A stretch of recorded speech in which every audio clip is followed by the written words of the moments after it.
Second PUC mid term ನಲ್ಲಿ ಬಂದಂತ October ಮತ್ತೆ ನವೆಂಬರ್ ನಲ್ಲಿ ನಡೆದಂತ ಒಂದು ಪೇಪರ್ ಅನ್ನುವಂಥದ್ದು. ಸೊ ಅದರ ಬಗ್ಗೆ ಈಗ ಮಾತಾಡ್ತಾ ಹೋಗೋಣ. ಇದು ಸೆಕೆಂಡ್ PUC ಕನ್ನಡಗೆ ಸಂಬಂಧಪಟ್ಟಂತ ಒಂದು ಪ್ರಶ್ನೆ ಪತ್ರಿಕೆ. ಸೊ ಇದರಲ್ಲಿ ಇರ್ತಕ್ಕಂಥ ಮಲ್ಟಿಪಲ್ ಚಾಯ್ಸ್ ಕ್ವಶನ್ಸ್ ಅವೆಲ್ಲ ನಾವು ನೋಡ್ತಾ ಹೋದ್ರೆ ಫೈನಲ್ ಎಕ್ಸಾಮ್ಗೆ ಈಸಿ ಆಗುತ್ತೆ ಅನ್ನುವಂಥ ಉದ್ದೇಶದಿಂದ ಇದನ್ನ ಹೇಳ್ತಾ ಇರೋವಂಥದ್ದು. ಸೊ ಈಗ ಮೊದಲನೇದು ಪ್ರಶ್ನೆ ಅಂತಕ್ಕಂಥದ್ದನ್ನ ಗಮನಿಸಿದ್ರೆ ಮಲ್ಟಿಪಲ್ ಚಾಯ್ಸ್ ಅಲ್ಲಿ ಸೀತೆಯನ್ನು ರಾವಣ ಎಲ್ಲಿರಿಸಿದ್ದ? ಪ್ರಮದವನದಲ್ಲಿ. ಎಲ್ಲಿ? ಪ್ರಮದವನ. ನೆಕ್ಸ್ಟ್, ಯಾರೋ ಅನ್ಯ ಲಿಂಗವನ್ನ ನೆನೆಯೋದಿಲ್ಲ? ದೇವಾಲಯದಲ್ಲಿದ್ದವನು, ತೀರ್ಥಯಾತ್ರೆಗೆ ಹೋದವನು, ಅಂಗದ ಮೇಲೆ ಲಿಂಗ ಧರಿಸಿದವನು ಸಾಮಾನ್ಯ ಭಕ್ತ. ಸೊ ಅಂಗದ ಮೇಲೆ ಲಿಂಗ ಧರಿಸಿರ್ತಕ್ಕಂಥವನು. ಹಗೆಯನ್ನ ಏನೆಂದು ಉಪೇಕ್ಷಿಸಬಾರದು? ಬಾಲಕ ಅಂತ ಹೇಳಿ ಹಗೆಯನ್ನ, ಹಗೆಯವರ ಅಥವಾ ಹಗೆ ಅಂತಂದ್ರೆ ಇಲ್ಲಿ ಶತ್ರು ಅಂತ ಅರ್ಥ. ಶತ್ರುವನ್ನ ಬಾಲಕ ಅಂತ ನಾವು ಉಪೇಕ್ಷಿಸಬಾರದು. ನೆಕ್ಸ್ಟ್, ಜಾಲಿಯ ಮರದಂತೆ ಇರುವವರು ಯಾರು? ಸಜ್ಜನರು, ದುರ್ಜನರು, ಬುದ್ಧಿವಂತರು, ಜನರು. ದುರ್ಜನರು is the right answer. Next, ಹುಸಿನಿದ್ದೆ ಸಾಕು ಎಂದು ಕವಿ ಹೇಳಿರುವುದು ಯಾರಿಗೆ? ತೂಕಡಿಸ್ತಕ್ಕಂಥದ್ದು ಮುದುಕರಿಗೆ, ಗಾಢ ನಿದ್ರೆ ಮಾಡುವವರಿಗೆ, ಮಕ್ಕಳಿಗೆ. ನೆಕ್ಸ್ಟ್, ನಾಗರಿಕತೆಯ ಉನ್ನತಿಯ ಆದರ್ಶದೊಡನೆ ಆರಂಭವಾಗುವ ಅಭಿವೃದ್ಧಿಯು ಏನಾಗುತ್ತೆ ಅಂತ ಒಂದು ಪ್ರಶ್ನೆ ಇದೆ. ಸೊ ಇದು ದೂರದೃಷ್ಟಿ, ಒಳನೋಟ ಅಭಿವೃದ್ಧಿಯಾಗಿರುತ್ತದೆ. ಮನುಕುಲದ ಪತನಕ್ಕೆ ಕಾರಣ ಆಗುತ್ತೆ. ಮಾನವ ಸಾಮರ್ಥ್ಯಕ್ಕೆ ದಕ್ಕಿದ ವಿಜಯ ಪತಾಕೆಯಾಗಿರುತ್ತೆ. ಸದೃಢ ಆರ್ಥಿಕತೆಗೆ ಸಹಕಾರಿಯಾಗಿರುತ್ತೆ. ಇದೊಂದು ಅಪ್ಲಿಕೇಶನ್ ಬೇಸ್ಡ್ ಕ್ವಶನ್. ಇದು 6th ಅಂತೂ ಒಂದ್ಸಲ ಅಬ್ಸರ್ವ್ ಮಾಡಿ. ನಾಗರಿಕತೆಯ ಉನ್ನತಿಯ ಆದರ್ಶದೊಡನೆ ಆರಂಭವಾಗುವ ಅಭಿವೃದ್ಧಿ ಏನಾಗುತ್ತೆ? ಕೊನೆಗೆ ದೂರದೃಷ್ಟಿ, ಒಳನೋಟವಿರುವ ಅಭಿವೃದ್ಧಿ ಆಗಿರುತ್ತೆ. ಮನುಕುಲದ ಪತನಕ್ಕೆ ಕಾರಣ ಆಗುತ್ತೆ. ಇದು ಬಂದು ಪಾಠದಲ್ಲಿ ಬರ್ತಾ ಇರ್ತಕ್ಕಂಥದ್ದು ವಾಲ್ಪರ. ಇದು ಮನುಷ್ಯ ಅನ್ನುವಂಥವನು ನಾಗರಿಕತೆ ಅನ್ನುವಂಥದ್ದನ್ನ ಬೆಳೆಸ್ಕೊತೀನಿ ಅಂತೇಳಿ ಇಡೀ ವಾತಾವರಣನ ಹಾಳು ಮಾಡ್ತಾ ಹೋದ್ರೆ, ಮರಗಳನ್ನ ಕಡಿತಾ ಹೋದ್ರೆ, ಸೊ ಅದು ನಮ್ಮ ಪತನ ಆಗತ್ತೆ, ಅಂದ್ರೆ ಮನುಕುಲದ ಪತನಕ್ಕೆ ಕಾರಣ ಆಗುತ್ತೆ ಅನ್ನುವಂಥದ್ದು ಇದರ ಒಂದು ಉದ್ದೇಶ. ಸೊ ಹಾಗಾಗಿ ಎರಡನೇ ಇಸ್ ದ ರೈಟ್ ಆನ್ಸರ್. ಹಾಗೆ ಲೇಖಕಿಯ ಪತಿ ಯಾವ ತೊಂದರೆಯಿಂದ ಬಳಲ್ತಾ ಇದ್ರು? ತಲೆನೋವು, ಕಿಡ್ನಿ ಸ್ಟೋನ್, ಕಣ್ಣೋವು, ಹೊಟ್ಟೆ ನೋವು. Kidney stone. ನಿರೂಪಕರ ಇಕಾಲಜಿಸ್ಟ್ ಗೆಳೆಯ? Yes, very good. So Prakash ಅಂತಕ್ಕಂಥವನು. ಆನೆ ಇಲ್ಲದಿದ್ದರಿಂದ ವೇಲಾಯುಧ ಕೆಲಸಕ್ಕೆ ಸೇರಿದ್ದು ಯಾರ ಬಳಿ? ಕೃಷ್ಣೇಗೌಡ್ರ ಹತ್ರ, ಶಿವೇಗೌಡ್ರ ಹತ್ರ, ಗೂಳೂರು ಮಠ, ಶಿವನೂರು ಮಠ? ಶಿವನೂರು ಮಠ ಅಲ್ಲ, ಶಿವೇಗೌಡ್ರ ಹತ್ರ. ಮಠದಲ್ಲೇನೆ ಕೆಲ್ಸಕ್ಕೆ ಸೇರ್ತಾನ ಅವನು. ಆಲ್ರೆಡಿ ಮಠದಿಂದನೇ ಅಲ್ವಾ ಕೃಷ್ಣೇಗೌಡ್ರಿಗೆ ಬರೋದು. ಸೊ ಕೃಷ್ಣೇಗೌಡ್ರ ಹತ್ರ ಅಲ್ಲ ಇವನು ಹೋಗಿರೋಂಥದ್ದು. ಈಗ ಆನೆ ಇಲ್ಲದೆ ಇದ್ದಿದ್ರಿಂದ ವೇಲಾಯುಧ ಸೇರಿದ್ದು ಶಿವೇಗೌಡ್ರ ಹತ್ರ. ನೆಕ್ಸ್ಟ್, ಏನ್ ಸ್ವಾಮಿ ಸಾಯೋದಿಕ್ಕೆ ಹೆದರೋವ ನಾನು ಅಂತ ತಿಳ್ಕೊಂಡ್ರ?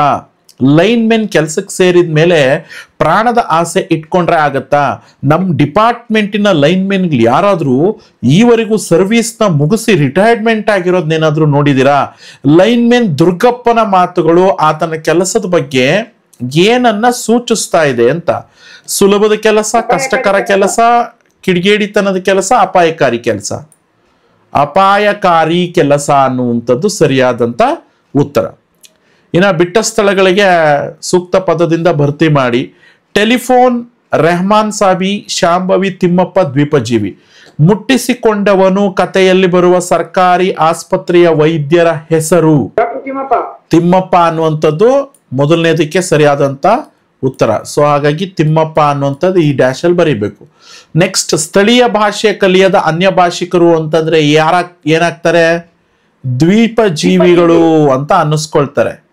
ಸೊ ಹಾಗಾಗಿ ದ್ವೀಪ ಜೀವಿಗಳು ಅಂತ ಹೇಳಿ ಕರೆಕ್ಟ್ ಆನ್ಸರ್ ಎರಡನೇದು. ನಾನು ಈ ತರ ಯಾರೋ ಮಾರ್ಕ್ ಹಾಕ್ತಿದ್ದೀನಿ ಅಂತ ನೀವು ಹಾಕ್ಬೇಡಿ, ನಾನು ಜಸ್ಟ್ ಹಾಕ್ತಾ ಇದ್ದೀನಿ ಅಷ್ಟೇ. ನೀವು ಕರೆಕ್ಟ್ ಆನ್ಸರ್ನ ಬರೀಬೇಕು. ನೆಕ್ಸ್ಟ್, ದನಿಗಳ ಮನೆಯ ಪಕ್ಕದಲ್ಲಿ ಹರಿಯುತ್ತಿದ್ದಂತ ಹೊಳೆ? ಗುಡ್. ಶೋ ಶಾಂಭವಿ ಎನ್ನುವಂತಹ ಹೊಳೆ ಅಂತಕ್ಕಂಥದ್ದು ಹರಿತಾ ಇತ್ತು. ಸೊ ಶಾಂಭವಿ ಅನ್ನುವಂಥದ್ದು ಈ ಡ್ಯಾಶ್ ಅಲ್ಲಿ ಇರಬೇಕು. ನೆಕ್ಸ್ಟ್, ದುರ್ಗಪ್ಪನ ಪ್ರಕಾರ ತರ್ಲೆ department? Telephone department. Yes, telephone department ಅನ್ನುವಂಥದ್ದು ದುರ್ಗಪ್ಪನ ಪ್ರಕಾರ ತರ್ಲೆ ಡಿಪಾರ್ಟ್ಮೆಂಟ್ ಆಗಿತ್ತು. ಸೊ ನೆಕ್ಸ್ಟ್, ಆನೆ ಡ್ಯಾಶ್ ನ ಅಂಗಡಿ? ರೆಹಮಾನ್ ಸಾಬಿ. ಎಸ್, ರೆಹಮಾನ್ ಸಾಬಿಯ ಅಂಗಡಿಯನ್ನ ಇದೇನ್ ಮಾಡಿತ್ತು? ಬೀಳಿಸಿತ್ತು ಅಂತ. ಸೊ ಹಾಗಾಗಿ ರೆಹಮಾನ್ ಸಾಬಿ ಅನ್ನುವಂಥದ್ದು ಸರಿಯಾದಂತ ಉತ್ತರ. ಸೊ ನೀವು ಮತ್ತೊಮ್ಮೆ ಹೇಳ್ತಾ ಇದ್ದೀನಿ, ನೀವು ಈ ತರ ಆರೋ ಮಾರ್ಕ್ ಹಾಕ್ಬಾರ್ದು, ಕರೆಕ್ಟ್ ಆನ್ಸರ್ ಅನ್ನುವಂಥದ್ದನ್ನ ಬರೀಬೇಕು. ನೆಕ್ಸ್ಟ್ ಹೊಂದಿಸಿ ಬರೀರಿ, ನೋಡೋಣ ಹೇಳಪ್ಪ. ಬಸವಣ್ಣ ಒಂದು ಎ ಸೈಡ್ ಅಲ್ಲಿ ಇರೋದು ಹೇಳ್ತಾ ಇದ್ದೀನಿ. ಬಸವಣ್ಣ ಇನ್ನೂ ಹುಟ್ಟದೇ ಇರಲಿ ನಾರಿಯರೆನ್ನವಲು, ಪುಲಿಗೆರೆ ಸೋಮನಾಥ, ಜಾಲಿಯ ಮರ, ಹಬ್ಬಲೆ ಅವರ ರಸಬಳ್ಳಿ. ಈ ಕಡೆ ರೈಟ್ ಅಲ್ಲಿ ನೋಡಿದ್ರೆ ಹರಹರ ಶ್ರೀ ಚನ್ನಸೋಮೇಶ್ವರ, ಜನಪದ, ಕೂಡಲ ಸಂಗಮ ದೇವ, ನಾಗಚಂದ್ರ, ಪುರಂದರದಾಸರು, ಕುಮಾರವ್ಯಾಸ ಅಂತ ಇದೆ. ಸೊ ಇದಕ್ಕೂ ಅಷ್ಟೇ ಕರೆಕ್ಟ್ ಆಗಿರೋ ಆನ್ಸರ್ನ ಮ್ಯಾಚ್ ಮಾಡಿ ಬರೀಬೇಕು. ನೀವು ಆರೋ ಮಾರ್ಕ್ಸ್ನ ಹಾಕಬಾರ್ದು. ನಾನಿಲ್ಲಿ ನಿಮ್ಗೆ ಗೊತ್ತಾಗ್ಲಿ ಅಂತ ಆರೋ ಮಾರ್ಕ್ಸ್ ಹಾಕ್ತಿದ್ದೀನಿ ಅಷ್ಟೇ. ಬಸವಣ್ಣ ಕೂಡಲ ಸಂಗಮ ದೇವ ಅನ್ನುವಂಥದ್ದು ಸರಿಯಾದಂತ ಉತ್ತರ. ಅವರ ಅಂಕಿತ ನಾಮ. ಇನ್ನೂ ಹುಟ್ಟದೇ ಇರಲಿ ನಾರಿಯರೆನ್ನವಲು ಸರ್ ಕುಮಾರವ್ಯಾಸ ಸರ್. ನೋಡಿ ಒಂದ್ಸಲ ಚೆಕ್ ಮಾಡು. S, very good. ಸೊ ಇನ್ನೂ ಹುಟ್ಟದೇ ಇರಲಿ ನಾರಿಯರೆನ್ನವಲು ಅನ್ನುವಂಥದ್ದು ಕುಮಾರವ್ಯಾಸ ಬರೆದಿರ್ತಕ್ಕಂಥದ್ದು. ಪುಲಿಗೆರೆ ಸೋಮನಾಥ, ಹರಹರ ಶ್ರೀ ಚನ್ನ ಸೋಮೇಶ್ವರ. ಓಕೆ, ಹರಹರ ಶ್ರೀ ಚನ್ನ ಸೋಮೇಶ್ವರ ಅಂತಕ್ಕಂಥದ್ದು. ಜಾಲಿಯ ಮರದಂತೆ ಅನ್ನುವಂಥದ್ದನ್ನ ಬರೆದಿರ್ತಕ್ಕಂಥವ್ರು ಯಾರಪ್ಪ ಅಂತಂದ್ರೆ ಅದು ಪುರಂದರ ದಾಸರು ಅಂತಕ್ಕಂಥದ್ದು. ಗುಡ್. ಹಬ್ಬಲೆ ಅವರ ರಸಬಳ್ಳಿ ಇದೊಂದು ಜನಪದ ಸಾಹಿತ್ಯಕ್ಕೆ ಸಂಬಂಧಪಟ್ಟಂತ ಪದ್ಯ. ಸೊ ಇದಿಷ್ಟು ಕೂಡ 5 ಉತ್ತರಗಳು. ಹಾಗಾದ್ರೆ ಬಿಟ್ಟಿರೋದಿಲ್ಲಿ ನಾಗಚಂದ್ರ ಬಿಟ್ಬಿಡ್ಬೇಕು. ನಾಗಚಂದ್ರ ಬರ್ದಿರೋದು ಯಾವ್ದು ಆಕ್ಚುಲಿ? ಕದಡಿದಂ ಸಲಿಲಂ ತಿಳುವಂದದೆ, ಕದಡಿದಂ ಸಲಿಲಂ ತಿಳುವಂದದೆ ಅನ್ನುವಂಥದ್ದು. ಸೊ ಅದು ಕೊಟ್ಟಿಲ್ಲ ಅಲ್ಲಿ. ನೆಕ್ಸ್ಟ್, ಈಗ 2-3 ವಾಕ್ಯಗಳಲ್ಲಿ ಉತ್ತರಿಸಿ ಅಂತಕ್ಕಂಥದ್ದನ್ನ ಗಮನಿಸಿದ್ರೆ, ರಾವಣನಿಗೆ ಸೀತೆಯ ಬಗ್ಗೆ ವೈರಾಗ್ಯ ಮೂಡಿದ ಸಂದರ್ಭವನ್ನ ವಿವರಿಸಿ ಅಂತ ಒಂದು ಪ್ರಶ್ನೆ ಕೇಳಿದ್ದಾರೆ. ರಾವಣನಿಗೆ ಸೀತೆಯ ಬಗ್ಗೆ ವೈರಾಗ್ಯ ಮೂಡಿದ ಸಂದರ್ಭ. ರಾವಣನು ತಾನು ಬಹುರೂಪಿಣಿ ವಿದ್ಯೆಯನ್ನ ವಶಪಡಿಸಿಕೊಂಡಿದ್ದಾನೆ ಅಂತ ಸಂತೋಷದಿಂದ ಪ್ರಮದವನಕ್ಕೆ ಬರುವಾಗ ಸೀತೆಯ ಬಳಿ ಇದ್ದ ಕಚರ ಸ್ತ್ರೀಯರು ತೋರಿದಾಗ ರಾವಣ ಬರುವುದು ಆಗ ಸೀತೆ ಅವನ ಸೌಂದರ್ಯವನ್ನ ಹುಲ್ಲಿಗೆ ಸಮಾನ ಎಂದು ಹೇಳುತ್ತಾಳೆ. ಆಗ ತಾನು ರಾವಣ ಸೀತೆ ಮುಂದೆ ಬಂದು ನಿಂತು ನನ್ನನ್ನ ಕೊಲ್ಲಲು ಇಲ್ಲ ಸೋಲಿಸಲು ಯಾರಿಂದನೂ ಆಗಲ್ಲ, ಯಾಕೆಂದರೆ ನನ್ನ ಹತ್ರ ಬಹುರೂಪಿಣಿ ವಿದ್ಯೆ ಇದ್ದಾಳೆ ಅಂತ ಹೇಳುವಾಗ ಸೀತೆ ರಾಮ ಲಕ್ಷ್ಮಣರನ್ನ ಸಾಯಿಸೋ ಮಟ್ಟಕ್ಕ ಹೋಗ್ಬೇಡ ಅಂತ ಹೇಳಿ ತಲೆ ಸುತ್ತಿ ನೆಲಕ್ ಬೀಳ್ತಾನೆ. ಆಗ ಅವನಿಗೆ ವೈರಾಗ್ಯ ಮೂಡುತ್ತೆ. ಅದೇ ವೈರಾಗ್ಯ ಮೂಡಿದ ಸಂದರ್ಭ ಅದು. ಅಂದ್ರೆ ಸೀತೆ ಯಾವಾಗ ಮೂರ್ಛೆ ಹೋಗ್ತಾಳೆ ಆವಾಗ ಅವನಿಗೆ ವೈರಾಗ್ಯ ಬರುತ್ತೆ. ಅದಕ್ಕೆ ಮುಂಚೆ ವ್ಯಾಮೋಹ ಇರುತ್ತೆ. ನೆಕ್ಸ್ಟ್, ಉಳಿದ 4 ಪಾಂಡವರ ಭಿನ್ನ ಸ್ವಭಾವಗಳ ಬಗ್ಗೆ ದ್ರೌಪದಿಯ ಅಭಿಪ್ರಾಯ ಏನು ಅಂತ ಕೇಳಿದ್ದಾರೆ. ನೋಡಿ, ಇದೊಂದು ಅಪ್ಲಿಕೇಶನ್. ಧರ್ಮದ ಗೆರೆ ಇರೋದು. ಅರ್ಜುನ ಅಣ್ಣನ ಆಜ್ಞೆಯನ್ನ ಮೀರಲ್ಲ. ಮತ್ತೆ ನಕುಲ ಸಹದೇವರು ಕೀಚಕನನ್ನ ಕೊಲ್ಲೋದಕ್ಕೆ ಸಾಧ್ಯ ಇಲ್ಲ. ಸೊ ಹಾಗಾಗಿ ಆ ಉಳಿದವರ ಬಗ್ಗೆ, ಆ ಉಳಿದ ಪಾಂಡವರು 4 ಅಂದ್ರೆ ಭೀಮನೊಬ್ಬನ್ ಬಿಟ್ಟು ಉಳಿದಂತ 4 ಜನರ ಬಗ್ಗೆ ಬರಿಬೇಕು ನಾವು. ನೆಕ್ಸ್ಟ್, ಹಡೆದವನನ್ನ ಯಾವಾಗ ನೆನೆಯಬೇಕು? ತಂಪು ಹೊತ್ತಿನಲ್ಲಿ ನೆನೆಯಬೇಕು. ಆಕಾಶದಲ್ಲಿ ಚುಕ್ಕಿಗಳು ಮೂಡುವಾಗ ನಮ್ಮ ಜನಪದ ಹೆಣ್ಣು ಮಗಳು ಹಡೆದವನನ್ನ ಯಾವಾಗ ಬೇಕಾದ್ರೂ ನೆನಿಬಹುದು. ಬಟ್ ಆ ಜನಪದ ಹೆಣ್ಣು ಮಗಳು ಆಕೆಯನ್ನು ತಂಪೊತ್ತಿನಲ್ಲಿ ನೆನಿತಾ ಇದ್ಲು. ಸೊ ಆಕಾಶದಲ್ಲಿ ಬೆಳ್ಳಿ ಚುಕ್ಕಿಗಳು, ಚಂದ್ರ, ನಕ್ಷತ್ರಗಳು ಬಂದಂತ ಸಂದರ್ಭದಲ್ಲಿ ಆ ಸಂದರ್ಭದಲ್ಲಿ ಹೆತ್ತ ತಾಯಿಯನ್ನ ನೆನಪಿಸ್ಕೋತಾ ಇದ್ಲು. ನೆಕ್ಸ್ಟ್, ಬೆಳಕು ಬೇಟೆಗಾರ ಹೇಗೆ ಬರ್ತಾನೆ? ಬೆಳಕಿನ ಗೋಪುರಗಳ ಮೇಲೆ ಬಲೆ ಬೀಸಿ ಬರುತ್ತಾನೆ.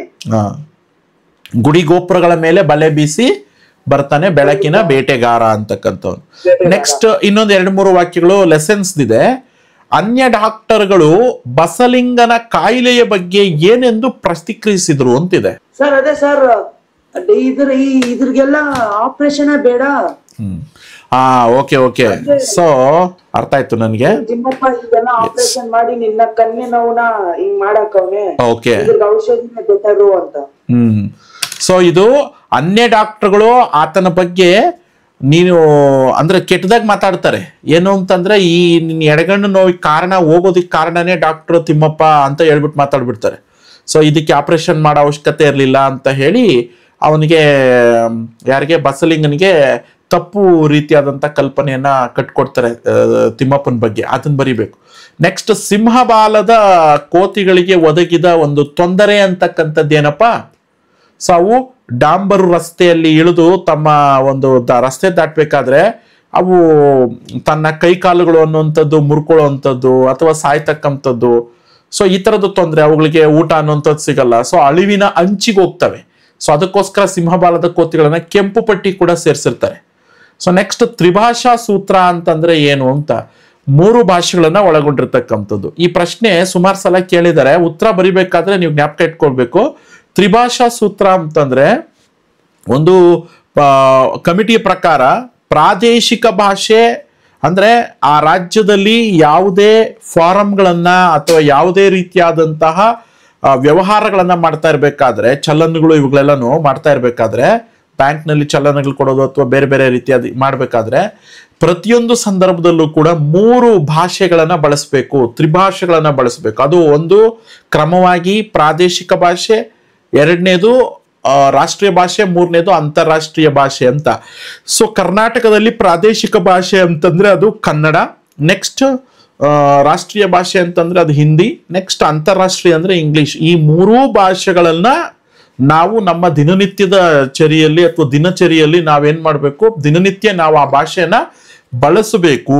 ಅದನ್ನ ತ್ರಿಭಾಷಾ ಸೂತ್ರ ಅಂತ ಹೇಳಿ ಕರೀತಾರೆ. ಸೊ ಅದನ್ನ ಬರಿಬೇಕು. ಮುಂಜಾನೆ ಚಿನ್ನಮ್ಮ ಯಾವ ಕೆಲಸದಲ್ಲಿ ತೊಡಗಿದ್ಲು? ಮುಸುರೆ ಪಾತ್ರೆ ತಿಕ್ಕುವ ಕೆಲಸ. ಎಸ್, ತೊಡಗಿದ್ಲು. ಅದನ್ನ ಸ್ವಲ್ಪ ವಿವರವಾಗಿ ಬರಿಬೇಕು. ಈಗ ಇಲ್ಲಿ ಆನೆ ಸಾಕುವುದರ ಬಗ್ಗೆ ಜನರ ನಂಬಿಕೆ ಅಂತಕ್ಕಂಥದ್ದು ಏನಾಗಿತ್ತು ಅಂತಿದೆ. ಸೊ ಆನೆ ಸಾಕೋದ್ರ ಬಗ್ಗೆ ಜನರ ನಂಬಿಕೆ ಏನಾಗಿತ್ತು? ಎಲೆಕ್ಷನ್ ನಿಂತ ಹಾಗೆ ಅವನು ಹೆಂಡತಿ ಮಕ್ಕಳ ಬಾಯಲ್ಲಿ ಅವನು ಮಣ್ಣು ಹಾಕುವಂತ ಕ್ಷಿಪ್ರ ಮಾರ್ಗ ಅಂತ ಹೇಳಿ ನಮಗೆ ಇಲ್ಲಿ ಕೃಷ್ಣೇಗೌಡ್ರಿಗೆ ಬೈತಾ ಇರ್ತಾರೆ ಅವನ ಆನೆನ ತಗೊಂಡ್ಬಂದಾಗ. ಸೊ ನೆಕ್ಸ್ಟ್ ಅದ್ರ ಬಗ್ಗೆ ಬರಿಬೇಕು. ಫಾರೆಸ್ಟ್ ಡಿಪಾರ್ಟ್ಮೆಂಟ್ ಅನ್ನ ನಂಬರ್ 1 ಎನಿಮಿಗಳು ಅಂತಂದ್ರೆ ಯಾರು?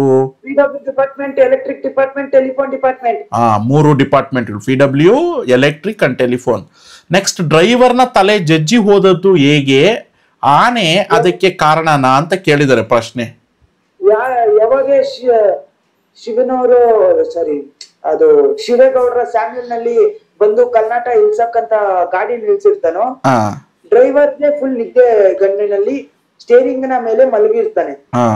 ಆಗ ಕ್ಲೀನರ್ ನಾಯರ್ ಅಂತಕ್ಕಂಥವನು ಕಾಫಿ ಕುಡಿಯಕ್ಕೋ ಅಥವಾ ಟೀ ಕುಡಿಯಕ್ಕೋ ಅಂಗಡಿಗೆ ಹೋಗಿರ್ತಾನೆ.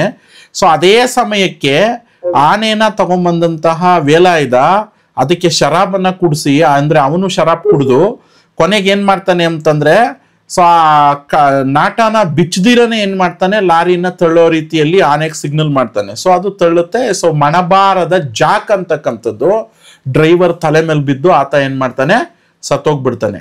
ಆನೆ ಇದಕ್ಕೆ ಕಾರಣವೇ ಅಂತ ಕೇಳ್ತಿದ್ದಾರೆ. ಖಂಡಿತ ಆನೆ ಅನ್ನುವಂಥದ್ದು ಇದಕ್ಕೆ ಕಾರಣ ಅಲ್ಲ. ಯಾಕೆ ಅಂತಂದ್ರೆ ಆನೆಗೆ ಆ ರೀತಿ ಏನು ಲಾರಿಯನ್ನ ದೂಡಲು ಹೇಳಿದ್ದ ಆಕ್ಚುಲಿ ಇವನು ಯಾರು, ವೇಲಾಯುಧ. ಸೊ ಹಾಗಾಗಿ ವೇಲಾಯುಧನ ಸ್ಥಿತಪ್ರಜ್ಞೆ ಇಲ್ಲದೆ ಇರೋದೇ ಅದಕ್ಕೆ ಮುಖ್ಯವಾದಂತ ಕಾರಣ ಅಂತ.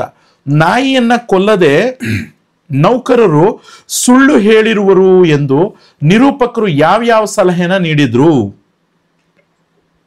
ನಾಯನ್ನು ಕೊಲ್ಲದೆ ನೌಕರರು ಸುಳ್ಳು ಹೇಳಿದ್ದಾರೆ ಅಂತೇಳಿ ಅವ್ರು ಹೇಳೋದೇನು ಅಂದ್ರೆ, ನಿಮ್ಮ ನೌಕರರು ನಿಜವಾಗ್ಲೂ ನಾಯಿಗಳನ್ನ ಸಾಯಿಸಿದ್ರೆ ಅದ್ರ ಬಾಲನ ತಗೊಂಡ್ಬಂದು ಕೊಡಕ್ಕೆ ಹೇಳಿ ಅಂತ ಹೇಳ್ತಾರೆ ನಿರೂಪಕರು. ಸೊ ಅದ್ರ ಬಗ್ಗೆ ಬರಿಬೇಕು. ನೆಕ್ಸ್ಟ್ ಇಲ್ಲಿ 2-3 ಸಂದರ್ಭ ಕೇಳಿದ್ದಾರೆ. 3 ಸಂದರ್ಭಗಳಿದ್ದಾವೆ, ಅದರಲ್ಲಿ ಯಾವ್ದಾದ್ರು 2 ಬರಿಬೇಕು. ಫಸ್ಟ್ ಒನ್, ಮರ್ಕಟನ ಕೈಯಲ್ಲಿ ಮಾಣಿಕ್ಯ ಇದ್ದು ಫಲವೇನು ಅಂತ ಪ್ರಶ್ನೆ ಕೇಳಿದ್ದಾರೆ. ಮರ್ಕಟನ ಕೈಯಲ್ಲಿ, ಮರ್ಕಟ ಅಂದ್ರೆ ಇಲ್ಲಿ ಕೋತಿ ಕೈಯಲ್ಲಿ ಮಾಣಿಕ್ಯ ಇದ್ರೆ ಏನಾದ್ರು ಪ್ರಯೋಜನ ಇದೆಯಾ? ಇದನ್ನ ಯಾಕೆ ಹೇಳ್ತಿದ್ದಾರೆ ಏನು ಅನ್ನುವಂಥದ್ನ ಸಂದರ್ಭ ಬರಿಬೇಕಾದ್ರೆ ಬರಿಬೇಕು. ನೀವು ಜ್ಞಾಪಕ ಇಟ್ಕೊಳ್ಳಿ, ಸಂದರ್ಭ ಬರಿಬೇಕಾದ್ರೆ ಆಯ್ಕೆ, ಸಂದರ್ಭ ಮತ್ತು ಸ್ವಾರಸ್ಯ 3 ಬರಿಬೇಕು. ಸೊ ಕೆಲವೊಮ್ಮೆ ಬಲ್ಲವರಿಂದ ಕಲ್ತು ಅಂತ, ಇದು ಪುಲಿಗೆರೆ ಸೋಮನಾಥ್ ಅವ್ರದ್ದು ಬರೆದಿರ್ತಕ್ಕಂತಹ ಪದ್ಯ. ಸೊ ಪಗೆಯಂ ಬಾಲಕನೆಂಬರೆ ಅನ್ನುವಂಥ ಪದ್ಯದಿಂದ ಆಯ್ಕೆ ಮಾಡ್ಕೊಂಡಿರೋದು. ಸೊ ಅಂದ್ರೆ ನಾವು ಜ್ಞಾನವನ್ನ ಯಾವ ರೀತಿ ಬೇರೆ ಬೇರೆ ಮೂಲಗಳಿಂದ ಸಂಗ್ರಹಿಸಬೇಕು, ನಾವು ಬುದ್ಧಿವಂತರಾಗಬೇಕು, ನಾವು ಸರ್ವಜ್ಞರಾಗಬೇಕು ಅಂತನ್ನುವಂಥ ವಿಚಾರಗಳನ್ನ ಹೇಳುವಾಗ ಕೆಲವೊಂದು ವಿಚಾರಗಳನ್ನ ಬಲ್ಲವರಿಂದ ತಿಳ್ಕೋಬೇಕು ಅಂತ ಹೇಳಿ ಪುಲಿಗೆರೆ ಸೋಮನಾಥ್ ಅವರು ಹೇಳ್ತಾ ಇದ್ದಾರೆ. ಅಲ್ಲಿ ಈ ವಾಕ್ಯ ಬರುತ್ತೆ ಅಂತ ಬರೀಬೇಕಾಗತ್ತೆ. ನೆಕ್ಸ್ಟ್, ಬಂಗಾರ ನಿನಗೆ ಸ್ಥಿರವಲ್ಲ ಅಂತ ಒಂದು ಪ್ರಶ್ನೆ ಕೊಟ್ಟಿದ್ದಾರೆ. ಇದು ಬಂದು ರಸಬಳ್ಳಿದು. ನಮ್ಮ ಜನಪದರು ಬರೆದಿರ್ತಕ್ಕಂತಹ ಒಂದು ತ್ರಿಪದಿಗಳಲ್ಲಿ ರಸಬಳ್ಳಿ ಅನ್ನುವಂಥ ಪದ್ಯಭಾಗ ಅನ್ನುವಂಥದ್ದು ಏನಿದೆ, ಸೊ ಅದರಿಂದ ಆಯ್ಕೆ ಮಾಡ್ಕೊಂಡಿದೀವಿ. ಬಂಗಾರ ಅನ್ನುವಂಥದ್ದು ಅಂದ್ರೆ ಬಡವರನ್ನ ನಾವೇನ್ ಮಾಡಬಾರ್ದು, ಬಂಗಾರ ನೋಡಿ ಬಡವರನ್ನ ಕೀಳಾಗಿ ನೋಡ್ತಿರ್ತಾರೆ ಇವತ್ತಿನ ದಿವಸ ಶ್ರೀಮಂತರು. ಆದ್ರೆ ಬಂಗಾರ ನಿನಗೆ ಶಾಶ್ವತ ಅಲ್ಲ. ಇವತ್ತು ಶ್ರೀಮಂತರು ಇರ್ತಕ್ಕಂಥವ್ರು ನಾಳೆ ಬಡವರಾಗ್ಲೇಬಹುದು, ಅಥವಾ ಇವತ್ತು ಬಡವರಿರೋರು ನಾಳೆ ಶ್ರೀಮಂತರಾಗ್ಬೋದು. ಹಾಗಾಗಿ ಬಂಗಾರ ಯಾರ ಹತ್ರನೂ ಶಾಶ್ವತ ಇರಲ್ಲ ಅಂತ ಹೇಳ್ತಿದ್ದಾರೆ. ನೆಕ್ಸ್ಟ್ ಇನ್ನೊಂದು ಸಂದರ್ಭ ನೋಡಕ್ ಹೋದ್ರೆ, ನೋಡು ನಿನ್ನ ಎದುರು 2 ಆಯ್ಕೆಗಳಿದಾವೆ. ಈ ಮಾತನ್ನ ಹೇಳ್ತಾ ಇರ್ತಕ್ಕಂಥದ್ದು ಯಾರು ಅಂತಂದ್ರೆ ಲೇಖಕಿ ನೇಮಿಚಂದ್ರ ಅವರು. ಯಾರಿಗೆ ಹೇಳ್ತಾ ಇರ್ತಕ್ಕಂಥದ್ದು? ಗಂಡನಿಗೆ. ಯಾಕೆ ಅಂತಂದ್ರೆ ನೀರ್ ಕುಡಿದು ಕಮಲಾ ಮೇಡಮ್ ತರ ನಿನಗಿರ್ತಕ್ಕಂಥ ಕಿಡ್ನಿ ಸ್ಟೋನ್ ಅನ್ನುವಂಥದ್ದನ್ನ ನೀರಿನೊಂದಿಗೆ ಆಪರೇಷನ್ ಮಾಡಿದಿರೋ ನೀರ್ ಕುಡಿಯೋದ್ರ ಮುಖಾಂತರ ವಾಸಿ ಮಾಡ್ಕೋತೀಯೋ, ಇಲ್ಲ ಅಂದ್ರೆ ಮೂಲೆ ಮನೆ ಮುದ್ದೆಗೌಡನ್ ತರ ನೀರ್ ಕುಡಿಯದೆ ಎಚ್ಚೆಚ್ಚುವಾಗಿ ಅವನು ಈ ಬಾಡು ಅದು ಇದೆಲ್ಲ ತಿಂತಾ ಇರೋದ್ರಿಂದ, ಮಸಾಲೆ ಪದಾರ್ಥಗಳು ತಿಂತಾ ಇರೋದ್ರಿಂದ ಅವನು ಉಪವಾಸ, ಏನದು ಉಪವಾಸ ಅಲ್ಲ, ಅದು ಏನಾತ ಏನು ಪಥ್ಯ ಇರೋದು ಅಂತ ಹೇಳ್ತಾರಲ್ಲ, ಆ ಪಥ್ಯ ಇಲ್ದಿರ ಅವನು ಏನ್ ಮಾಡಿದಾನೆ ಅಂತಂದ್ರೆ ತನ್ನ ಹೊಟ್ಟೆನ ವರ್ಷಕ್ಕೆ 2 ಸಲನೋ 3 ಸಲನೋ ಕುಯ್ಸ್ಕೊತಿರ್ತಾನೆ ಅಂತ. ಅಂದ್ರೆ ಏನಾದ್ರ ಅರ್ಥ ಅಂತಂದ್ರೆ ಕಿಡ್ನಿ ಸ್ಟೋನ್ ಪದೇ ಅವನಿಗೆ ಆಗ್ತಾ ಇರ್ತದೆ, ಆಪರೇಷನ್ ಮಾಡ್ತಿರ್ತಾರೆ. 2 ತರದ ಆಯ್ಕೆ ಇದೆ. ನೀರ್ ಕುಡಿಯೋದ್ರಿಂದ ಬೇಗ ಕಿಡ್ನಿ ಸ್ಟೋನ್ ಅನ್ನುವಂಥದ್ದು ಕ್ಯೂರ್ ಆಗುತ್ತೆ, ನೀರ್ ಕುಡಿಲಿಲ್ಲ ಅಂದ್ರೆ ಮತ್ತೆ ಜಾಸ್ತಿ ಆಗುತ್ತೆ. Choice is yours. ನೋಡು ನಿನ್ನೆದ್ರೆ 2 ಆಯ್ಕೆಗಳಿದಾವೆ ಅಂತೇಳಿ ತನ್ನ ಗಂಡನಿಗೆ ಆಯ್ಕೆಯನ್ನ ಮಾಡೋ ಪ್ರಯತ್ನನ ಹೇಳ್ತಿದ್ದಾರೆ. ನೆಕ್ಸ್ಟ್, ನಮ್ಮ ಭಾಷೆಯಲ್ಲಿ ಓದಿದ್ದೆ ನಮಗೆ ಮೈಗತ್ತಿದ್ದು ಅಂತ. ಯಾಕೆ ಅಂತಂದ್ರೆ ಇದು ಕನ್ನಡವನ್ನು ಕಟ್ಟುವ ಕೆಲಸ ಅನ್ನುವಂಥ ಪಾಠಕ್ಕೆ ಸಂಬಂಧಪಟ್ಟಿದ್ದು. ಅಂದ್ರೆ ನಮ್ಮ ಭಾಷೆ, ಕೆಲವೊಬ್ರು ಹೇಳ್ತಿರ್ತಾರೆ ನಾವು ಕೆಲವೊಂದು ವರ್ಡ್ಸ್ ಅನ್ನುವಂಥದ್ದನ್ನ ಅಥವಾ ಕೆಲವೊಂದು ವಿಚಾರಗಳನ್ನ ನಾವು ಬೇರೆ ಭಾಷೆಯಿಂದ ಕಲ್ತ್ಕೋಬೇಕಾಗತ್ತೆ. ಫಾರ್ ಎಕ್ಸಾಂಪಲ್ ಹಿಂದಿ, ಇಂಗ್ಲಿಷ್ ಅಂತ. ಅದಕ್ಕೆ ಲೇಖಕರು ಹೇಳ್ತಾ ಇರೋದು, ಇಲ್ಲ ಕನ್ನಡ ಭಾಷೆಯಲ್ಲಿ ಓದಿದ್ದೆ ನಮಗೆ ಮೈ ಹತ್ತೋದು. ಯಾಕೆ ಅಂತಂದ್ರೆ ನಾವು ನಮ್ಮ ಆಡು ಭಾಷೆಯಲ್ಲಿ ಏನಾದ್ರು ಕಲ್ತ್ರೆ ಖಂಡಿತ ನಾವೇನ್ ಮಾಡ್ಬೋದು ಅಂತಂದ್ರೆ ಬಹಳ ಬೇಗ ಅದು ನಮಗೆ ಅರ್ಥ ಆಗತ್ತೆ ಅಂತ. ಅದಕ್ಕೊಂದು ಎಕ್ಸಾಂಪಲ್ನ ಕೂಡ ಹೇಳ್ತಾರೆ ಅವರು. CNR ರಾವ್ ಅವರು ಕನ್ನಡದಲ್ಲೇ ಕಲಿತು ವಿಜ್ಞಾನಿ ಆಗ್ತಾರೆ. ಸೊ ಹಾಗಾಗಿ ಅದೊಂದು ಎಕ್ಸಾಂಪಲ್ನ ಹೇಳಿ ನಮ್ಮ ಭಾಷೆಯಲ್ಲಿ ಕಲಿಯೋದು ಮೇಲು ಅಂತ ಹೇಳಿ ನಮಗೆ ಕನ್ನಡದ ಮಹತ್ವವನ್ನ ತಿಳಿಸ್ತಾ ಇದ್ದಾರೆ ಅಂತ ಬರಿಬೇಕಾಗತ್ತೆ ನೀವು. ನೆಕ್ಸ್ಟ್, ಆತನ ಈಜಿಗೆ ಮೀನುಗಳೇ ನಾಚಬೇಕು ಅಂತ ಇದೆ. ಇದು ಗುಡ್ಡ ಹೇಳ್ತಾ ಇರ್ತಕ್ಕಂಥದ್ದು. ಸೊ ಅಂದ್ರೆ ಗುಡ್ಡನ್, ಎಸ್, ಅಂದ್ರೆ ಅವ್ರ ಮಗ ಗುಡ್ಡ ಅನ್ನುವಂಥವ್ನು ಎಷ್ಟು ಚೆನ್ನಾಗಿ ಈಜ್ತಾ ಇರ್ತಾನೆ ಅಂತಂದ್ರೆ ಆ ಹೊಳೆಯಲ್ಲಿ ಮೀನುಗಳೇ ನಾಚಬೇಕಂತೆ. ಎಸ್, ಅದ್ರ ಬಗ್ಗೆ ಬರೀರಿ. ನೆಕ್ಸ್ಟ್, ಇದನ್ನ ಸುತ್ತಿಗೆ ಎಂದು ಕರೆಯಬಹುದಿತ್ತು. ಇದು ದೀರ್ಘಗದ್ಯದ್ದು. ಕೃಷ್ಣೇಗೌಡರ ಆನೆ, ಪೂರ್ಣಚಂದ್ರ ತೇಜಸ್ವಿ ಅವ್ರು ಬರ್ದಿರ್ತಕ್ಕಂಥದ್ದು. ಈ ಫಸ್ಟ್ ಟೈಮು ದುರ್ಗಪ್ಪ ಕೊಡ್ಲಿ ಕೇಳಕ್ಕೆ ಅಂತ ಹೇಳಿ ನಿರೂಪಕರ ಬಳಿಗೆ ಬಂದಾಗ ಕೊಡ್ಲಿ ಏನೋ ತಗೋ ಅಂತ ಹೇಳ್ತಾರೆ. ಆದ್ರೆ ಕೊಡ್ಲಿ ನೋಡಿದ್ರೆ ಅದು ಸುತ್ತಿಗೆ ತರ ಆಗ್ಬಿಟ್ಟಿರ್ತದೆ. ಯಾಕಪ್ಪ ಅಂತಂದ್ರೆ ಅದು ಊರಿಗೆ ಮಣ್ಣೋಟ್ರು ಬಂದಿರ್ತಾರೆ ಕೆರೆ ಕೆಲಸಕ್ಕೋಸ್ಕರ. ಅವರು ಮಣ್ಣಿನ ಮೇಲೆ ಆ ಇದನ್ನ ಕೊಡ್ಲಿಯನ್ನ ಹಾಕಿರೋದ್ರಿಂದ ಅಥವಾ ಮಣ್ಣು ಕಲ್ಲು ನೋಡಿದ್ರೆ ಜಜ್ಬಿಟ್ಟಿರೋದ್ರಿಂದ ಅದು ಒಂದ್ ರೀತಿ ಜಜ್ಜೋಗಿ ಸುತ್ತಿಗೆ ಆಕಾರನ ಪಡ್ಕೊಂಡ್ಬಿಟ್ಟಿದೆ ಅಂತ ಹೇಳಿ ನಿರೂಪಕರು ಹೇಳ್ತಿರ್ತಾರೆ. ವೆಪನ್ ಸರ್ ವೆಪನ್, ಇದು ನೋಡು ತುಂಬಾ ಸಲ ಕೇಳಿದಾರೆ ಪ್ರಶ್ನೆ. ಇದು ಇವರು ಹೇಳೋದು ಯಾರು, ನಾಗರಾಜ್, ಫಾರೆಸ್ಟ್ ನಾಗರಾಜ್. ದುರ್ಗಪ್ಪ ಮರ ಕಡಿತಾ ಇರ್ಬೇಕಾದ್ರೆ ಅವನ ಕೊಡ್ಲಿಯನ್ನ ಏನ್ ಮಾಡಿರ್ತಾರೆ, ಕೊಡ್ಲಿಯನ್ನ ಆತ ಏನ್ ಮಾಡಿರ್ತಾರೆ ಅಂತಂದ್ರೆ ಎತ್ಕೊಂಡ್ ಬಂದ್ಕೊಂಡು ಸೀಸ್ ಮಾಡಿ ಸ್ಟೇಷನ್ ಇಟ್ಕೊಂಡ್ಬಿಟ್ಟಿರ್ತಾನೆ. ಆಗ ನಿರೂಪಕರನ್ನ ಕರ್ಕೊಂಡು ಬಂದು ಕೇಳ್ತಾರೆ ದುರ್ಗಪ್ಪ. ಎಸ್, ಆಯ್ತು. ಸೊ ಹಾಗಾಗಿ ಇಲ್ಲಿ ಆತ ಹೇಳ್ತಾ ಇರೋದು ಏನಪ್ಪಾ ಅಂತಂದ್ರೆ, ನಿರೂಪಕರ ಜೊತೆಲಿ ಕರ್ಕೊಂಡೋಗಿ ನಾನು ಕೊಡ್ಲಿ ಇಸ್ಕೊಳ್ಳೋಣ ಅಂತೇಳಿ ದುರ್ಗಪ್ಪ ಹೋದಾಗ ಆ ಸಂದರ್ಭದಲ್ಲಿ ಅದೊಂದು ವೆಪನ್ ಸರ್, ನಮ್ಗೆ ಕೇಸ್ ದಾಖಲಾಗಬೇಕು ಅಂತಂದ್ರೆ ನಿಮ್ ಕೊಡ್ಲಿ ಅನ್ನುವಂಥದ್ದು ಕೇಸ್ ಎಲ್ಲ ಇತ್ಯರ್ಥ ಆದ್ಮೇಲೆ ಸಿಗುತ್ತೆ ಅಂತ. ಅದಕ್ಕೆ ನನ್ ಕೊಡ್ಲಿ ಏನಯ್ಯ ಮಾಡಿತ್ತು, ಅವನ್ ತಾನೇ ಮರ ಕಡ್ದಿದ್ದು ಅಂದ್ರೆ ಕೊಡ್ಲಿ ಕೊಟ್ಟವ್ರು ನೀವಲ್ವಾ, ನಿಮ್ಮನ್ನು ಕೂಡ ನಾನು ತಪ್ಪಿತಸ್ಥನ ಮಾಡ್ತೀನಿ ಅಂತ ಹೇಳ್ತಾನೆ. ಸೊ ಹಾಗಾಗಿ ನಮಗೆ ಏನಾದ್ರೂ ಒಂದು ಕೇಸ್ ಹಾಕ್ಬೇಕಂದ್ರೆ ಅದಕ್ಕೊಂದು ಸಾಕ್ಷಿ ಬೇಕು, ಆ ಸಾಕ್ಷಿನೇ ಈ ಕೊಡ್ಲಿ. ಹಾಗಾಗಿ ಇದು ವೆಪನ್ ಸರ್ ವೆಪನ್ ಅಂತೇಳಿ ನಾಗರಾಜ ಆ ಸಂದರ್ಭದಲ್ಲಿ ಮಾತಾಡ್ತಿರ್ತಾನೆ ಅಂತ ಹೇಳಿ ನಾವೇನ್ ಮಾಡ್ಬೇಕು, ಬರಿಬೇಕಾಗತ್ತೆ. ನೆಕ್ಸ್ಟ್, ಇಲ್ಲಿ ರಾವಣನು ಬಹುರೂಪಿಣಿ ವಿದ್ಯೆಯನ್ನ ಒಲಿಸಿಕೊಂಡ ಸಂದರ್ಭ ಬರೆಯಿರಿ ಅಂತ ಕೇಳಿದ್ದಾರೆ. ಅವನು ತನ್ನ ಕರಗಳನ್ನ ಅಂದ್ರೆ ತನ್ನ ಕೈಗಳನ್ನ ಮುಂದಕ್ಕೆ ಚಾಚಿ, ಸೊ ನೀನು ನನಗೆ ವರಾನ್ ಕೊಡಬೇಕು ಅಂತೆಲ್ಲ ಕೇಳ್ಕೊತಿರ್ತಾನಲ್ಲ, ಆ ಸಿಚುವೇಶನ್ ಅನ್ನ ಎಕ್ಸ್ಪ್ಲೇನ್ ಮಾಡಬೇಕು. ನೆಕ್ಸ್ಟ್, ಇನ್ನೊಂದು ಮೋಸ್ಟ್ ಎಕ್ಸ್ಪೆಕ್ಟೆಡ್ ಕ್ವಶನ್, ವೀರ, ಮಂತ್ರಿ, ರಾಜ, ಯೋಗಿಗಳಿಗೆ ಇರಬೇಕಾದಂತ ಅರ್ಹತೆಗಳೇನು? ವೀರನಾದಂಥವನು ಅವನು ಶತ್ರುಗಳನ್ನ ಕೊಲ್ಲೋದು ಗೊತ್ತಿರಬೇಕು. ಮಂತ್ರಿ ಅವನು ಯಾವತ್ತು ಏನಪ್ಪಾ ಅಂತಂದ್ರೆ ನಾನಾ ಚಮತ್ಕಾರ ಮಾಡೋದು ಗೊತ್ತಿರ್ಬೇಕು, ರಾಜನಿಗೆ ಕೋಪವನ್ನ ಕಂಟ್ರೋಲ್ ಮಾಡೋದು ಗೊತ್ತಿರ್ಬೇಕು, ಯೋಗಿಗೆ ತಾಳ್ಮೆಯಿಂದ ನಡೆಸ್ಬೇಕು ರಾಜ್ಯನ. ಎಸ್, ಯೋಗಿ ಆದಂತವನು ಸಾಮಾನ್ಯವಾಗಿ ಯೋಗಿ ಆದಂತವನು ಏನ್ ಮಾಡ್ಬೇಕು ಅಂದ್ರೆ ಅರಿಷಡ್ ವರ್ಗಗಳನ್ನ ತ್ಯಜಿಸ್ಬೇಕು, ಬಿಡ್ಬೇಕು. ಅರಿಷಡ್ ವರ್ಗಗಳನ್ನ ಕಂಟ್ರೋಲ್ ಇಟ್ಕೋಬೇಕು, ಕಾಮ ಕ್ರೋಧ ಲೋಭ ಮೋಹ ಮದ ಮತ್ಸರ ಅನ್ನುವಂಥದ್ದನ್ನ ಅಂತ ಹೇಳ್ತಿರ್ತಾರೆ. ಸೊ ಅದ್ರ ಬಗ್ಗೆ ಬರೀರಿ. ಬೆಳಗು ಜಾವ ಕವನದ ಮೂಲಕ ಕವಿ ಬೇಂದ್ರೆ ಹೇಳಿರುವ ವಿಚಾರಗಳು ಯಾವುದು ಅಂದ್ರೆ, ಇದು ಜಸ್ಟ್ ನಾನು ಇನ್ಫಾರ್ಮೇಶನ್ ಮಾತ್ರ ಹೇಳ್ತಿದ್ದೀನಿ, ನೀವು ಎಕ್ಸ್ಪ್ಲೇನ್ ಮಾಡ್ಬೇಕು. ಸೊ ಏನಾದ್ರದ್ದು ಕೀವರ್ಡ್ಸ್ ಅಂತಂದ್ರೆ, ಬೇಂದ್ರೆ ಅವರು ಹೇಳಿರ್ತಕ್ಕಂಥದ್ದು ಮಕ್ಕಳಿರ ಅಂದ್ರೆ ನಮಗೆ ಅಂದ್ರೆ ಯೌವನದಲ್ಲಿರ್ತಕ್ಕಂತಹ ವ್ಯಕ್ತಿಗಳಿಗೆ ನೀವು ನಿಮ್ಮ ಯೌವನವನ್ನ ವೇಸ್ಟ್ ಮಾಡ್ತಿದ್ರೆ ಏನಾದ್ರೂ ಈ ಸಂದರ್ಭದಲ್ಲಿ ನೀವೇನ್ ಮಾಡ್ಬೇಕು, ಒಂದು ಸಾಧನೆಯನ್ನ ಮಾಡ್ಬೇಕು ಅನ್ನುವಂಥ ವಿಚಾರನ ಹೇಳ್ತಾರೆ. ಸೊ ಹಾಗಾಗಿ ಅದನ್ನೆಲ್ಲ ಬರಿಬೇಕು. ಕೆಳಗಿನ ಇದೊಂದು ಅಪ್ಲಿಕೇಶನ್ ಬೇಸ್ಡ್ ಕ್ವಶನ್ 40ನೇದು. ಲಘು ಗುರುವಪ್ಪನೆ ಲಘು ಗುರುವಪ್ಪನೆ ಗುರು ಲಘುವಪ್ಪನೆ ಆಗದು ಗುರು ಗುರುವೇ ಲಘು ಲಘುವೇ ಶ್ರೀ ಗುರು ಲಘು ವರ್ತನದಲ್ಲಿ ವರ್ತಿಸಿದೊಡೆ ಆಗದು ಆಚಾರ ಶ್ರೀ ಗುರು ಲಿಂಗ ಜಂಗಮ ಪ್ರಸಾದವನ್ನ ತಾನೇ ಮಾಡಿ ಲಘುವಾದೇನಯ್ಯ ಉರಿಲಿಂಗ ಪೆದ್ದಪ್ರಿಯ ವಿಶ್ವೇಶ್ವರ ಅಂತ ಹೇಳ್ತಿದ್ದಾರೆ. ಇಲ್ಲಿ ಉರ್ಲಿಂಗ ಪೆದ್ದಪ್ರಿಯ ವಿಶ್ವೇಶ್ವರ ಎಂಬ ಅಂಕಿತ ನಾಮದ ವಚನಕಾರ ಯಾರು? ಉರ್ಲಿಂಗ ಪೆದ್ದಿನೇ. ಶ್ರೀ ಗುರು ಲಘುವರ್ತನದಲ್ಲಿ ವರ್ತಿಸಿದ್ರೆ ಏನ್ ಆಗೋದಿಲ್ಲ, ಅದು ಆಚಾರ ಅಂತ ಅನ್ಸೋದಿಲ್ಲ ಅಂತ. ಪ್ರಸ್ತುತ ವಚನದ ಸಂದೇಶ ಏನಪ್ಪಾ ಅಂದ್ರೆ, ಲಘು ಗುರುವಾಗಿರ್ಬೇಕು, ಅವನ್ ಲಘುವಾಗಿ ವರ್ತಿಸಬಾರ್ದು. ಸೊ ಅನ್ನುವಂಥದ್ದು ಗುರು ಲಿಂಗ ಜಂಗಮದ ಬಗ್ಗೆ ವಿವರಣೆ ಅನ್ನುವಂಥದ್ದನ್ನ ಕೊಡ್ತಾರೆ. ಈ ಪದ್ಯದ ಎಕ್ಸ್ಪ್ಲನೇಷನ್ ಮಾಡ್ಬೇಕಿಲ್ಲಿ. ನೆಕ್ಸ್ಟ್ 41, ಬಸಲಿಂಗ ಎದುರಿಸ್ತಾ ಇದ್ದಂತ ಸಮಸ್ಯೆಗಳು ಯಾವುದು? ಅದೇ ಕುಳನ ನೆಲೆ ಕೀಳ್ತಾ ಇರ್ಲಿಲ್ಲ, ದಾಟಿದ್ರೆ ಉಳ್ಮೆ ನೇಗಲು ಅಂದ್ರೆ ಉಳ್ಮೆ ಮಾಡಕ್ಕಾಗಲ್ಲ, ಮತ್ತೆ ಅವ್ರ ಮಗಳಿಗೆ ಮೈ ಹುಷಾರಿಲ್ಲ ಅಂತ ಸಿದ್ಲಿಂಗಿ ಏನು ಅದೇ ಶಿವನೂರು ಸ್ವಾಮಿಗಳಿಗೆ ತೋರ್ಸ್ಬೇಕು ಅಂತ ರಾಗಂತ ಮಾಡ್ತಾ ಇತ್ತು. ಮತ್ತೆ ಇನ್ನೊಂದು ಮೂರನೇದೇನಂದ್ರೆ ಅವ್ನ ಒಂದ್ ಎತ್ತು ಮಲ್ಕೊಂತ ಇತ್ತು, ಅದನ್ನ ನೋಡಿ ಇನ್ನೊಂದ್ ಎತ್ತು ಮಲ್ಕೊಂತ ಇತ್ತು. ಅದರಿಂದ 2 ಎತ್ತನ್ನ ಮಾರಬೇಕಾಗಿತ್ತು, ಅದ್ರಗೋಸ್ಕರ ಸುಳ್ಳು ಹೇಳ್ಬೇಕಾಗಿತ್ತು, ಆದ್ರೆ ಅವ್ನಿಗೆ ಬರಲ್ಲ ಅದು. ಇನ್ನೊಂದು ಅವ್ನ ಮೈನ್ ಪ್ರಾಬ್ಲಮ್ ಏನಂದ್ರೆ ಎಡಗಣ್ಣು ಪ್ರಾಬ್ಲಮ್, ಎಡಗಣ್ಣಿನ ನೋವು.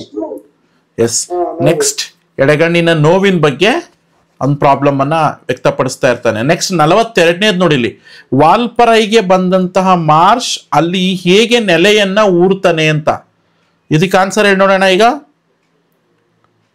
ಸರ್ ಯಾವಾಗ ಮಾರ್ಷ್ ಕುದುರೆ ಮೇಲೆ ಅಂದ್ರೆ ಅವನು ನಾಜೂಕಿನ ಪೂಷಾಕಿನ ಮನುಷ್ಯ ಕುದುರೆ ಮೇಲೆ ಏನ್ ಮಾಡ್ತಾನೆ, ಬರ್ತಾ ಇರ್ಬೇಕಾದ್ರೆ ಅಲ್ಲಿರ್ತಕ್ಕಂಥ ಆದಿವಾಸಿಗಳು ಒಂದು ಕ್ಷಣ ಅವನ್ ಎದುರ್ತಾರೆ. ಆದ್ರೆ ಅಲ್ಲಿ ಪೊಣಚ್ಚಿ ಅನ್ನುವಂತ ಆದಿವಾಸಿಯ ಸಹಾಯದಿಂದ ಆತ ಏನ್ ಮಾಡ್ತಾನೆ, ಅಲ್ಲಿ ಅವರ ಸ್ನೇಹವನ್ನ ಸಂಪಾದನೆ ಮಾಡ್ತಾನೆ. ಆಮೇಲೆ ಅಲ್ಲಿರುವಂತಹ ಎಲ್ಲಾ ಒಂದು ಬೇರೆ ಬೇರೆ ಪ್ರದೇಶಗಳನ್ನ ಎಕ್ಸ್ಪ್ಲೋರ್ ಮಾಡ್ತಾನೆ. ಅಂತಂದ್ರೆ ಇವನ್ ಜೊತೆಯಲ್ಲೇ ಎಲ್ಲವನ್ನ ತಿಳ್ಕೊತಾನೆ. ಅದಾದ್ಮೇಲೆ ಅಲ್ಲೇ ಏನ್ ಮಾಡ್ತಾನೆ, ವಾಸ ಮಾಡೋದ್ರ ಮುಖಾಂತರ ಅಲ್ಲಿ ಟೀ ಎಸ್ಟೇಟ್ಸ್ ಅಂದ್ರೆ ಮರಗಳನ್ನೆಲ್ಲ ಕಡಿದು ಅವನು ಟೀ ಎಸ್ಟೇಟ್ಸ್ ಮಾಡಿ ಟೀ ಅನ್ನುವಂತ ಇದನ್ನ ಬೇರೆ ದೇಶಕ್ಕೆ ಅಂದ್ರೆ ಇಂಗ್ಲೆಂಡ್ಗೆ ರಫ್ತು ಮಾಡಿ, ಈ ತರ ಅವನು ದೊಡ್ಡ ದೊಡ್ಡ ಒಂದು ಕೈಗಾರಿಕೆಗಳನ್ನ ಸ್ಥಾಪಿಸುವಂತ ಪ್ರಯತ್ನ ಮಾಡ್ತಾನೆ. ಮತ್ತೆ ಬೇರೆಯವರು ಕೈಗಾರಿಕೆಗಳನ್ನ ಸ್ಥಾಪನೆ ಮಾಡ್ತಾ ಇರ್ತಕ್ಕಂಥವ್ರನ್ನ ಕೈ ಬೀಸಿ ಇಲ್ಲಿಗೆ ಅಂದ್ರೆ ವಾಲ್ಪರೆ ಕರೆಯೋ ಹಾಗೆ ಮಾಡ್ತಾನೆ. ಈ ರೀತಿ ಅರ್ಥ ಆಯ್ತಲ್ಲ, ಅದು ಅವನಿಗೆ ಸಂಗ್ರಹಣೆ ಮಾಡಿ ಬರಿಬೇಕು ಆ ಉತ್ತರ ಅನ್ನುವಂಥದ್ದು. ನೆಕ್ಸ್ಟ್, ಕೃಷ್ಣೇಗೌಡರ ಆನೆ ಹುಟ್ಟಿ ಬೆಳೆದ ಬಗೆ ಅನ್ನುವಂಥದ್ದು ಹೇಗೆ ಅಂತ ಒಂದು ಪ್ರಶ್ನೆ ಕೇಳಿದ್ದಾರೆ. ಅದು ಗೂಳೂರು ಮಠದ ಆನೆ. ಕೃಷ್ಣೇಗೌಡರ ಇರುವ ಆನೆ ಗೂಳೂರು ಮಠದಲ್ಲಿ ಹುಟ್ಟಿ ಬೆಳೆದಿರೋ ಆನೆ. ಅದು ಗೂಳೂರು ಮಠದಲ್ಲಿ ಸ್ವಾಮಿಗಳನ್ನ ಎತ್ತೋ ಕೆಲಸ ಅಂತ ಹೇಳ್ಬಾರ್ದು, ಆ ಜಗದ್ಗುರುಗಳನ್ನ ಹೊರುವಂತ ಕೆಲಸ ಅನ್ನುವಂಥದ್ದು. ಬಟ್ ಈಗ ಅದು ತಪ್ಪೋಗಿರ್ತದೆ ಕೂಡ. ಯಾಕೆ ಅಂತಂದ್ರೆ ಯಾವಾಗ ಭಕ್ತರೇ ಈ ಒಂದು ಅಡ್ಡ ಪಲ್ಲಕ್ಕಿಯನ್ನ ಅವ್ರವ್ರಾಗ ಸ್ಟಾರ್ಟ್ ಮಾಡ್ತಾರೋ ಆನೆದ ಕೆಲಸ ಇರಲ್ಲ. ಅದು ಆ ತರ ಸಂದರ್ಭದಲ್ಲಿ ಅಲ್ಲೇ ಹುಟ್ಟುವಂಥದ್ದು. ಅಂದ್ರೆ ಗೌರಿ ಅನ್ನುವಂತಹ ಆ ಹೆಣ್ಣಾನೆಗೆ ಗೌರಿ ಅನ್ನುವಂತಹ ಹೆಸರಿನೊಂದಿಗೆ ಅಲ್ಲಿಂದ ತಗೊಂಬಂದು ಕೃಷ್ಣೇಗೌಡ ಏನ್ ಮಾಡ್ತಾನೆ, ಇದನ್ನ ಸಾಕೋತಾನೆ. ಆಗ ಅದು ಪೇಟೆಯಲ್ಲಿ ಏನ್ ಮಾಡ್ತದೆ ಅಂತಂದ್ರೆ ಆರಾಮಾಗಿ ದನಕರುಗಳ ತರ ಓಡಾಡ್ತಿರ್ತದೆ. ಸಾಮಾನ್ಯವಾಗಿ ಇದಕ್ಕೆ ಕಾಡಿನ ಬಗ್ಗೆ ಆಗಿರ್ಲಿ, ಕಾಡಾನೆಗಳ ಬಗ್ಗೆ ಆಗಿ ಪರಿಚಯ ಇರಲ್ಲ. ಸೊ ಹಾಗಾಗಿ ಒಂದು ನಾಡಿನ ಸಾಧು ಪ್ರಾಣಿ ತರಾನೇ ಇದು ಜೀವನ ಅನ್ನುವಂಥದ್ದನ್ನ ಮಾಡ್ತಾ ಇರ್ತದೆ ಅಂತ.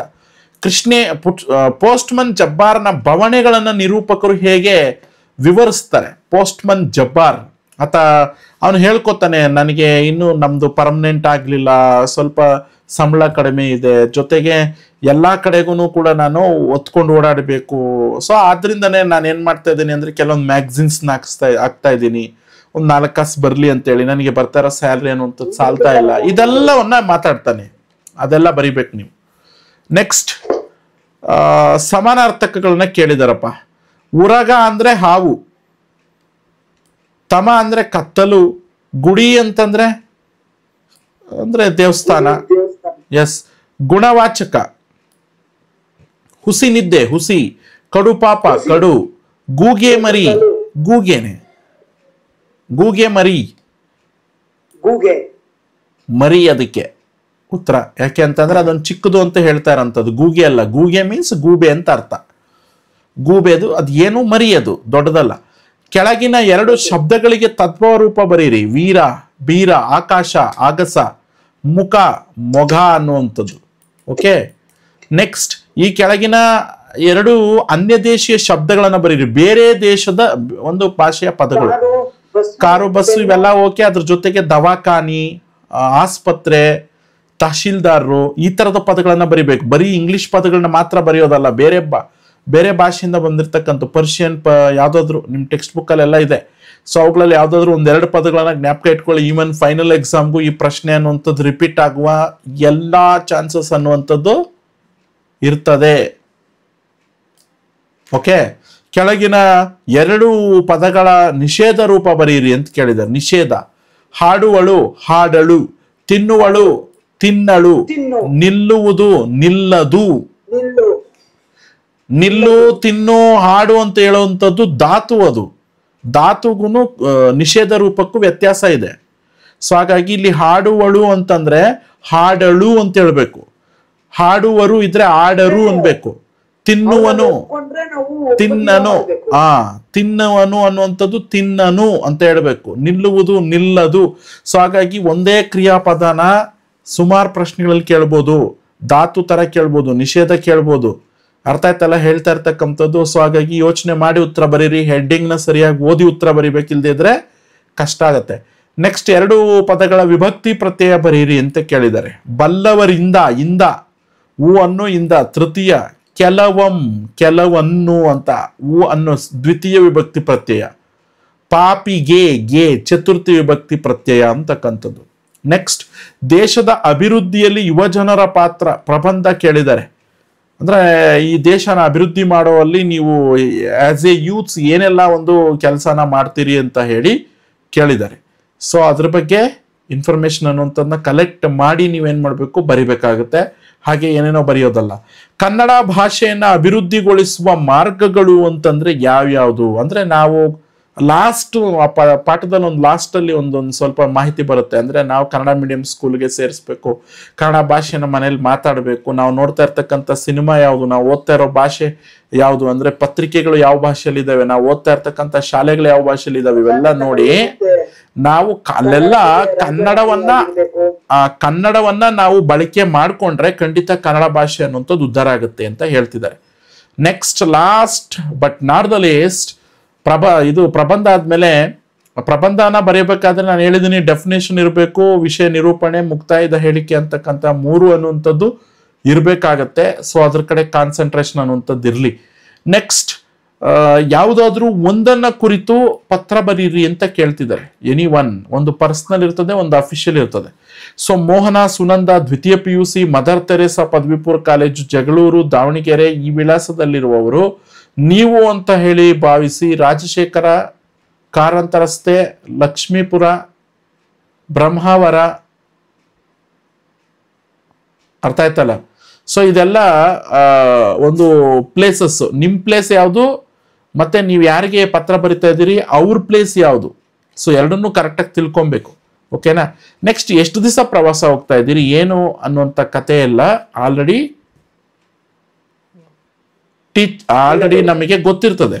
ಅರ್ಥ ಆಯ್ತಲ್ಲ. ಅವ್ರ ತಂದೆಗೆ ಪತ್ರ ಬರಿತಾ ಇದ್ದಾನೆ ಅಂತಂದ್ರೆ ದಟ್ ಇಸ್ ಕಾಲ್ಡ್ ಪರ್ಸನಲ್ ಏನಪ್ಪಾ ಪರ್ಸನಲ್ ಲೆಟರ್ ಸ್ಟೆಪ್ಸ್ ಏನಪ್ಪಾ ಅಂತಂದ್ರೆ ತಂದೆಗೆ ಪ್ರವಾಸಕ್ಕೆ ಕೇಳ್ತಾ ಇರೋದು ಬಂದು ಪರ್ಸನಲ್, ಅಂದ್ರೆ ನಮ್ಮ ಅಣ್ಣ ತಮ್ಮ ಬಂಧು ಬಳಗ ಗೆಳೆಯ ಗೆಳತಿ ಯಾರ್ಯಾರು ಇರ್ತಾರೆ ಅವ್ರೆಲ್ರಿಗೂ ಬರೆಯುವಂಥದ್ದು ಪರ್ಸನಲ್. ಅವ್ರಿಗೆ ಬಿಟ್ಟು ನಾವು ವ್ಯವಹಾರಕ್ಕೋಸ್ಕರ ಬರಿತಾ ಇರ್ತೀವಲ್ವಾ, ಸೊ ಅದನ್ನ ನಾವು ವ್ಯಾವಹಾರಿಕ ಪತ್ರ ಅಂತ ಹೇಳಿ ಕರಿತೀವಿ. Yes, official letter. Savita Aravind, Ingalagi ಗ್ರಾಮ, ಬಾದಾಮಿ ತಾಲೂಕು, ಬಾಗಲಕೋಟೆ ಜಿಲ್ಲೆ. ಇಲ್ಲಿ ವಾಸನಿದ್ದೇನೆ ಎಂದು ಭಾವಿಸಿ ನಮ್ಮ ಊರಿಗೆ ಬಂದು ಸುಸಜ್ಜಿತವಾದಂತ ಗ್ರಂಥಾಲಯ ಅಂತಕ್ಕಂಥದ್ದನ್ನ ನಿರ್ಮಿಸಿಕೊಡುವಂತೆ ಜಿಲ್ಲಾ ಅಧಿಕಾರಿಗಳಿಗೆ ಒಂದು ಪತ್ರ ಅಂತಕ್ಕಂಥದ್ದನ್ನ ಬರೀರಿ ಅಂತ ಕೊಟ್ಟಿದ್ದಾರೆ. ಸೊ ಇದು ಒಂದು ಅಫಿಷಿಯಲ್ ಲೆಟರ್. ಗ್ರಂಥಾಲಯನ ನಿರ್ಮಾಣ ಮಾಡಿ ಅಂತ ಹೇಳಿ ಜಿಲ್ಲಾ ಪಂಚಾಯತ್ ಅಧ್ಯಕ್ಷರುಗಳಿಗೆ, ಜಿಲ್ಲಾಧಿಕಾರಿಗಳಿಗೆ ಬರೀಬೇಕು ಅಂತ ಕೇಳಿದ್ದಾರೆ. ಸೊ ಇದಿಷ್ಟು ಇನ್ನೊಂದು ಸೆಕೆಂಡ್ ಪೇಪರ್ ಅನ್ನುವಂಥದ್ರ ಕೆಲವೊಂದು ಉತ್ತರಗಳು ಅನ್ನುವಂಥದ್ದು. ಸೊ ಅರ್ಥ ಆಯ್ತಲ್ಲ ಈಗ ನಾನು ಹೇಳಿದ್ದು.